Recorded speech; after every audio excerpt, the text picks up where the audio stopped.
భారత్ ఆఫ్ఘనిస్తాన్ మధ్య జరగాల్సిన 3 టీ20లో సిరీస్ పైనే ఇప్పుడు భారత క్రికెట్ అభిమానుల దృష్టంతా కేంద్రీకృతమై ఉంది.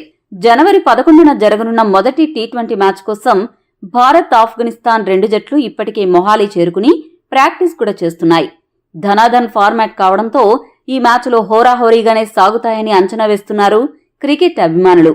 ఇదిలా ఉండగా భారత క్రికెట్ శ్రేయోభిలాషులు, కొంతమంది క్రికెట్ పండితులు మాత్రం బీసీసీఐ జట్టు ఎంపిక ప్రక్రియను తప్పుబడుతున్నారు. మరీ ముఖ్యంగా టీ20 ప్రపంచ కప్ ప్రారంభానికి కొద్ది రోజుల ముందు ఎంపికలో చేసిన పొరపాట్ల గురించి వేలెత్తి చూపిస్తున్నారు.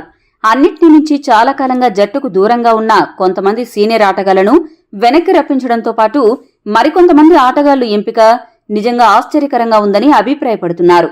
అన్నిటినీ మించి శ్రేయస్ అయ్యర్ లాంటి ఆటగాడిని పక్కన పెట్టడంపై తీవ్ర స్థాయిలో విమర్శలు వ్యక్తమవుతున్నాయి.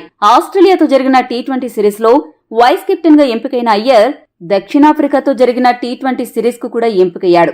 ఈ 2 సిరీస్లలో బాగానే రాణించాడు. కానీ అనూహ్యంగా ఆఫ్ఘనిస్తాన్ తో జరిగే సిరీస్ కు అతన్ని పక్కన పెట్టడంతో అభిమానులు ఫైర్ అవుతున్నారు.